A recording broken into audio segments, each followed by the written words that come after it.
Happiness की 3 types हैं। अगर आप हैप्पीनेस को डीप पढ़ेंगे साइकोलॉजी की नज़र से, एक हैप्पीनेस है जो बहुत शॉर्ट लिविंग है, ठीक है, that is the fake happiness. उसको साइकोलॉजिस्ट कहते हैं फेक हैप्पीनेस है। वो शॉर्ट लिविंग है, गाना सुना एकदम मूड बूस्ट हो गया, म्यूजिक सुना मूड बूस्ट हो गया, चॉकलेट खाई एकदम मूड बूस्ट हो गया, ठीक है, या आपको जो है ना एक फनी मूवी देखी मूड बूस्ट हो गया, कॉमेडी मूवी देखी मूड बूस्ट हो गया, तो वो तो है शॉर्ट लिविंग। उसके बाद क्या होगा? जैसे ही वो गाना खत्म हुआ फिर डिप्रेस। वो तो उसके पीछे साइंस क्या है? गाना जब तक चल रहा है डोपामीन निकल रहा है, केमिकल, डोपामीन प्लेजर का केमिकल है। जैसे ही गाना बंद हुआ डोपामीन खत्म, तो दोबारा से वही हालत। दूसरी टाइप होती है happiness because of some sense of achievement. ये फिर कुछ स्टेबल है। पहली तो बिल्कुल ही शॉर्ट लिविंग है और उसको हम रद्द नहीं कर रहे, उसकी भी जरूरत है। अच्छा खाना खाएं, अच्छा जूस पिएं, एकदम मूड बूस्ट होता है, अच्छी बात है, मूड बूस्टर्स की जरूरत है, लेकिन उसको हैप्पीनेस ना समझ लें, वो सिर्फ मूड बूस्टर है, that is not happiness. Second type होती है happiness because of some achievement. वो फिर कुछ स्टेबल है, यानी आपने कुछ अचीव किया, असाइनमेंट की, अच्छा रिजल्ट मिला, you feel a sense of achievement, you become happy.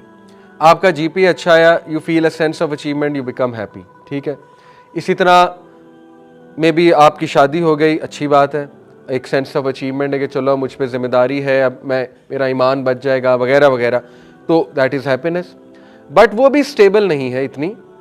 Only stable happiness is अला बिज़िक्रिल्लाह तत्मइन्नुल कुलूब, और ये साइंटिफिकली हम प्रूव कर सकते हैं, ठीक है, कि only stable form of happiness is जो अल्लाह के जिक्र से मिलती है, जो आपको स्टेबल रखेगी, आपके मूड को स्टेबल रखेगी। तो इसलिए जिक्र के बेशुमार बेनिफिट्स हैं और नमाज के बेशुमार बेनिफिट्स हैं। जापानीज 5 प्रिंसिपल जापानीज के हैं, लाइफ के प्रिंसिपल्स, बहुत कॉमन, आपने इंस्टा पे पोस्टें देखी होंगी, 5 Japanese principles to transform your life. चले हम 3 को डिस्कस करते हैं, ठीक है, क्योंकि ये मैं आपको इसलिए बता रहा हूँ कि इन पे बहुत बात होती है और हमारी यूथ इनको बड़ा कूल समझती है, और ठीक है, अच्छी चीज़ें हैं, so they think this is very cool. So हम इनके मुताबिक बात कर लेते हैं। इकिगाई, ये बुक भी है Ikigai, the Japanese secret to a long and happy life. ये क्या है Ikigai? Basically Ikigai is the mindset कि आप हर चीज़ के साथ पर्पस अटैच कर दें, मीनिंग अटैच कर दें हर चीज़ के साथ। जब इंसान हर चीज़ के साथ पर्पस अटैच कर देता है तो वो खुश रहने लग जाता है, ठीक है। मैं आपको मिसाल देता हूँ। एक बंदा एक कंपनी खोलता है, और लेट्स से बुनियादी सी मिसाल देता हूँ कि आपने फास्ट फूड कंपनी खोली है या होटल खोला आपने। अब एक पर्पज़ है पैसा कमाना, कोई हर्ज नहीं, कमाया जा सकता है, लेकिन इसके साथ एक हायर लेवल पर्पज़ अटैच कर दें।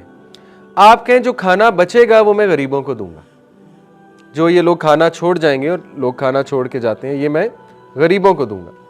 या मेरी जो इनकम होगी, जैसे अलबेक का मॉडल है, उसका 1% जाएगा ही जाएगा हर माह चैरिटी में। तो ये आपने क्या किया? बिजनेस के साथ पर्पस अटैच कर दिया, इकिगाई इसे कहते हैं। आपका बिजनेस भी ग्रो करेगा और आपको ज्यादा सेंस ऑफ फुलफिलमेंट फील होगी कि yes I am doing something good, ठीक है।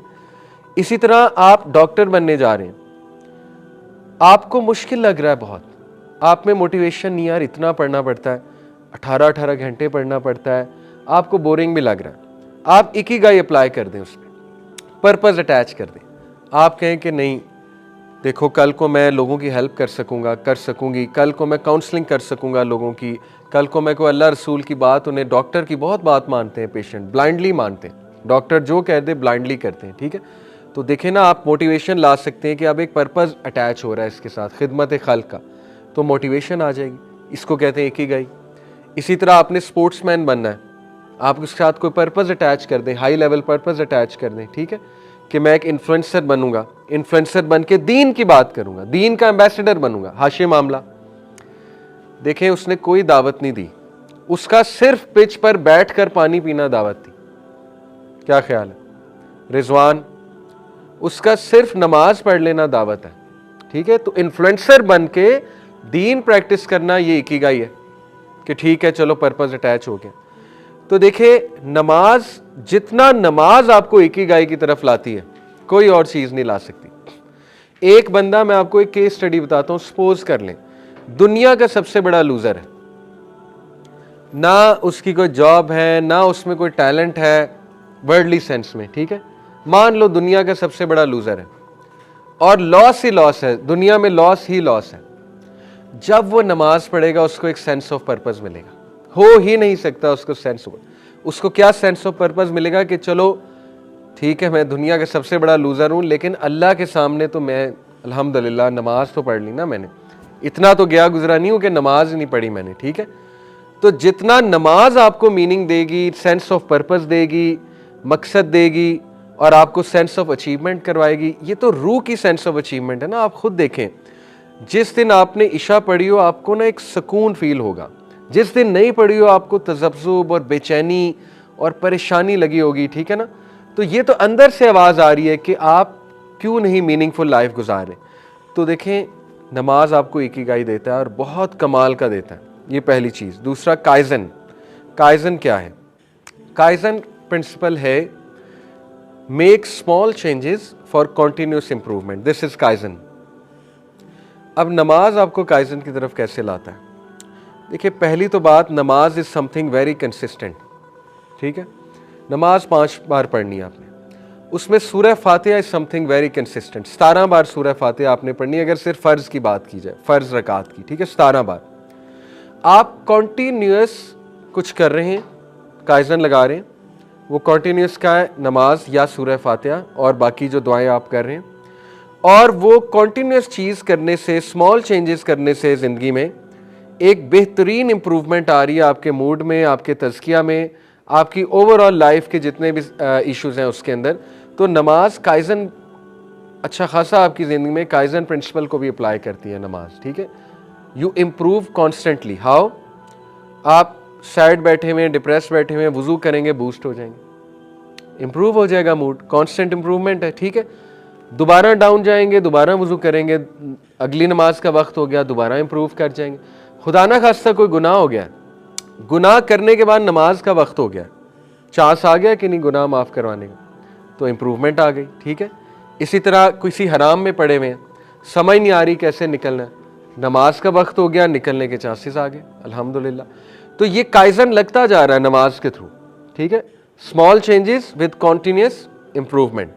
तीसरा, शूहारी। शूहारी क्या है? Learning and mastery. Shuhari basically उस्ताद शागिर्द के दरमियान एक प्रिंसिपल है। वो क्या है कि उस्ताद आपको चीज़ सिखाता जाता है, आप उसको प्रैक्टिस करते जाते हैं और प्रैक्टिस मेक्स परफेक्ट, प्रैक्टिस कर करके you learn the skill and then you become the उस्ताद, ठीक है, यू बिकम द मास्टर। अब आप इसको नमाज को गौर करें, नमाज शूहारी आपको कैसे सिखा रही है। नमाज से आप स्ट्रेस मैनेजमेंट सीख सकते हैं, सेल्फ कंट्रोल मास्टर कर सकते हैं, ठीक है। नमाज से आप एंगर मैनेजमेंट सॉल्व कर सकते हैं, नमाज से आप डिसिप्लिन रूटीन बना सकते हैं, नमाज से आप टाइम मैनेजमेंट मास्टर कर सकते हैं, नमाज से आप माइंडफुलनेस मास्टर कर सकते हैं, नमाज से आप सेल्फ कंट्रोल मास्टर कर सकते हैं।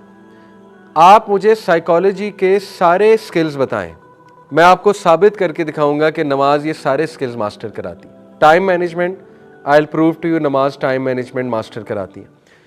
Discipline, the art of setting a routine, नमाज सेट कराती है। एंगर मैनेजमेंट, मैं आपको साबित करके दिखाऊंगा, नमाज एंगर मैनेजमेंट कराती है। स्ट्रेस मैनेजमेंट, आज साबित करेंगे, स्ट्रेस मैनेजमेंट नमाज कराती है, ठीक है। लेकिन ये सब मेन एम नहीं है, मैं क्लैरिफाई बार बार करता हूँ।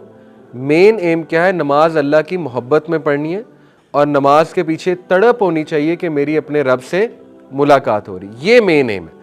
ये फ़वाइद हम इसलिए बता रहे हैं कि आज की नौजवान नस्ल को कम से कम थोड़ा खोल कर बयान किया जाए कि अल्लाह ने कितने बड़े बड़े एहसानात हम पर किए हुए और हमें रियलाइज़ नहीं होता। ओके, तो शूहारी यहाँ पे लगता है। अच्छा जी, ये एक ग्राफ है, इस ग्राफ को बेसिकली कहा जाता है एलोस्टेसिस लोड, ठीक है। ये एलोस्टेसिस लोड जो है ये क्या है? It is our psychological capacity to handle stress. अगर आप में से किसी ने फिज़िक्स पढ़ी है तो उसमें यंग मॉडुलस नहीं एक होता है, ये स्ट्रेस का जो टॉपिक है उसमें एक चीज़ होती है, मेरे जहन से अचानक ही निकल गई, लिमिट ऑफ प्रोपोर्शनैलिटी। हाँ, लिमिट ऑफ प्रोपोर्शनैलिटी। उससे पहले पहले आपको पता है लिमिट के बाद क्या होगा कि डिफॉर्म हो जाएगा वो स्प्रिंग, ठीक है। उससे पहले पहले जो है वो इलास्टिक है और उसके बाद वो डिफॉर्म हो जाएगा, फिर फ्रैक्चर पॉइंट भी होता है।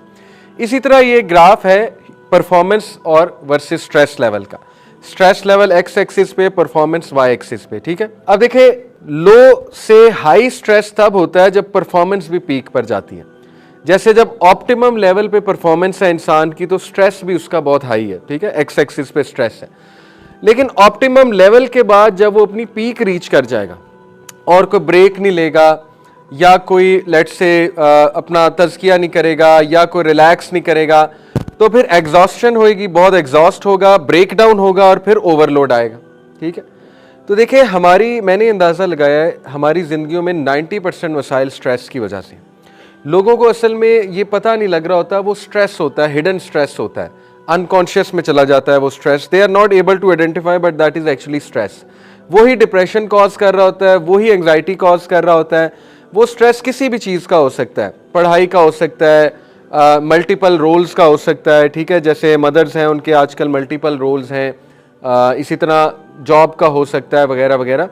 तो देखिए ये ग्राफ दिखाने का मकसद आप लोगों को ये है कि अल्लाह ताला ने अल्हम्दुलिल्लाह हमें ऑलरेडी वो गिफ्ट दे दिया है जिससे हम अपना स्ट्रेस रिलीज़ करा सकते हैं। जब आप ऑप्टिमम लेवल को रीच कर जाएं, वुज़ू करें, चाहे नमाज का टाइम नहीं भी है, नफल पढ़ लें, आप यकीन करें आप रिचार्ज हो जाएंगे। अल्हम्दुलिल्लाह अल्लाह ताला ने ये उसकी मूवमेंट ऐसी हैं, उसमें अल्फाज ऐसे हैं। देखिए ना, वो जो रुकू है, वो जो सजदा है, वो एक मूवमेंट भी तो है ना। तो कभी आप सोचें उस मूवमेंट पे भी कि उसके मेडिकल बेनिफिट्स कितने। फिर जब आप सजदा करते हैं तो अगर साइंटिफिकली इफ़ आई टेल, तो एक तो वी डू नॉट नो कि काबा किबला रुख होके जब हम सजदा करते हैं तो पता नहीं हम कौन सी एनर्जी गेन कर रहे हैं ग्राउंड से, ठीक है, या क्या रिलीज़ कर रहे हैं अपने माथे से। देखें इलेक्ट्रॉन्स, आपको पता है कि ग्राउंड जब हम करते हैं किसी चीज़ को, इलेक्ट्रॉन्स अर्थ में जाते हैं, हम इलेक्ट्रॉन्स को गेन करते हैं। स्टैटिक इलेक्ट्रिसिटी का जो टॉपिक है, ठीक है। तो ये तो इसके इतने सीक्रेट्स हैं। एक डॉक्यूमेंट्री है सीक्रेट्स ऑफ काबा, यूट्यूब पे, सीक्रेट्स ऑफ काबा, वो आप देखिएगा। काबा जिस जगह है ना, सुभान अल्लाह, एक तो वो अर्थ का सेंटर बनता है ज्योग्राफिकली स्पीकिंग। उसके बाद सबसे highest energy point scientifically proven है वो मक्का है, काबा है, highest energy point, positive energy point, ठीक है। अब पता नहीं इसमें क्या सीक्रेट है, किबला रुख होके सजदा करना, किबला रुख होके नमाज पढ़ना, वल्लाहु आलम, अल्लाह नोज बेस्ट। लेकिन मैं आपको सिर्फ ये बताना चाह रहा हूँ कि अभी इतने राज हैं जो हम पर खुले नहीं। जब इंसान ऑप्टिमम लेवल पे रीच करे, आराम से नमाज पढ़े, सजदा करे, लंबा सजदा करे, आप देखें आपका स्ट्रेस कहाँ पे जाता है, आप देखें आपका गुस्सा कहाँ पे जाता है। लेकिन सजदा लंबा करना है, ये शर्त है, ठीक है। तो ये भी बहुत इंपॉर्टेंट फिगर है with regards to allostasis load. Allostasis load होता है कि जब बंदा ऑप्टिमम लेवल पे रीच कर जाए और उसके बाद फिर उसका डाउनफॉल चलता है। तो आप देखें कि एक बंदा कॉरपोरेट वर्कर है, हॉस्पिटल में जॉब कर रहा है, या नर्स हैं या टीचर हैं। अब टीचर बोल बोल के थक जाता है, नर्स आपको पता है चक्कर लगा लगा के थक जाती है, एक कॉरपोरेट वर्कर टेबल पे बैठ बैठ के थक जाता है, डेस्क जॉब है। अब अल्लाह ताला ने कितना ज़बरदस्त मैकेनिज्म दिया है, उठो, वुज़ू करो, मुंह पे छींटा मारो, नाक में पानी डालो, ठीक है। एक स्पिरिचुअल क्लींजिंग भी है, फिजिकल क्लींजिंग भी है। जाओ नमाज पढ़ जाके 15 मिनट लगाओ, जाके 10 मिनट लगाओ, जाके सजदा लंबा करो, दुआ करो अल्लाह सुब्हान ताला से। कितनी सेंस ऑफ सिक्योरिटी मिलती है, इमेजिन। एक तो सेंस ऑफ सिक्योरिटी मिलती है कि मेरी कोई हिफाजत कर रहा है, एक ये आपको फीलिंग आएगी कि रेस्ट एश्योर्ड मेरे मैटर्स को संभाल रहा है। दूसरा आपको सेंस ऑफ अचीवमेंट आएगी कि चलो जो भी है, मैंने नमाज तो पढ़ ली ना, अल्हम्दुलिल्लाह, मैंने अपनी ड्यूटी जो ऑब्लिगेशन थी वो पूरी कर दी। तीसरा आपको लिटरली फील होगा आपका स्ट्रेस रिलीज हुआ है। तो इसीलिए अल्लाह सुब्हानहू व तआला ने कहा, या अय्युहल्लज़ीना आमनू इस्तईनु बिस्सब्रि वस्सलाह इन्नल्लाहा मअस्साबिरीन।